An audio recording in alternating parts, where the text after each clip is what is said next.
Drama serial बेबीबाजी की बहुओं की नेक्स्ट आने वाली एपिसोड में आप देखेंगे कि अस्मा आखिरकार केस कर ही देगी अपनी बुटीक के खिलाफ। इस पर कहेगा नज़ीर कि तुम मेरे से पूछे बगैर ऐसा कैसे कर सकती हो। उस पर अस्मा कहेगी कि मैं आपसे कब से तो कह रही हूँ, लेकिन आप है कि सुनने को ही नहीं। ऊपर से अजरा भाभी ने भी मुझे मना कर दिया। इस तरीके से तो मेरी बुटीक बिल्कुल मेरे हाथ से निकल ही जाएगी। एक तरफ मैं घर में बैठ के सिलाई का काम शुरू करूंगी क्योंकि मेरे पुराने कस्टमर्स ने मुझे ही फोन करना शुरू कर दिया, और दूसरी तरफ मैं अपनी बुटीक को लिए भी केस लड़ूंगी ताकि जितनी जल्दी हो कि मेरी बुटीक मुझे मिल जाए। इस तरीके से जो घर में मैंने काम शुरू किया होगा वो आहिस्ता आहिस्ता मैं अपनी बुटीक में दोबारा से शिफ्ट कर दूंगी। इस पर नसीर कहेगा कि तुम्हें आखिर जल्दी किस बात की है। इस पर अस्मा कहेगी कि मेरे सारे क्लाइंट्स जब मेरे पास वापस आ रहे हैं नसीर, तो मुझे इस सब के लिए कोई ना कोई तो अगला कदम उठाना ही होगा ना, इसीलिए बस मैंने साथ वाली हमसाई को कह के उनके शोहर के जरिए अपना केस पेश किया है अदालत में। अब देखो कि अदालत क्या फैसला दे दी है। इस पर नसीर कहेगा कि सारी की सारी गेम हमारे हाथ में आने ही वाली थी अस्मा, लेकिन मुझे नहीं लगता कि अब हमें कारोबार भी किसी सूरत मिलेगा तुम्हारी बुटीक के चक्कर में। इस पर अस्मा कहेगी कि आप बिल्कुल बेफिक्र रहें,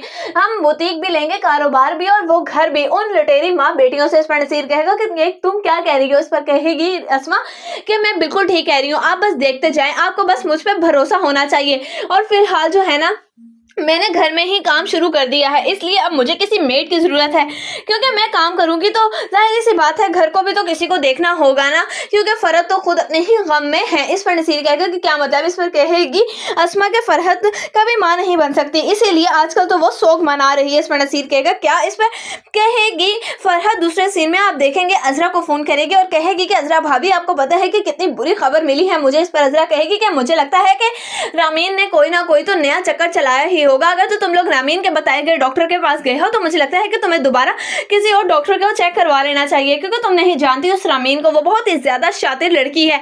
मुझे लगता है कि उसने वासिफ को तुम्हारे खिलाफ भड़काने के लिए ही सारी की सारी साजिश रचाई है। मुझे लगता है कि उसने शायद तुम्हारी रिपोर्टें ना बदलवा दी हो। इसलिए फरहत, अगर तो तुम अपना और वासिफ का रिश्ता बचाना चाहती हो और इस खुशी को भी तुम अचीव करना चाहती हो, तो मुझे लगता है कि तुम्हें किसी और डॉक्टर के पास जाना चाहिए और उससे अपना चेकअप करवाना चाहिए। इस पर फरहत कहेगी कि ठीक है, जैसे ही वासिफ आता है तो मैं आज उसके साथ जाती हूँ। उस पर अजरा कहेगी कि अगर तो तुम इसी तरीके से टेंशन लेती रही तो शायद डॉक्टर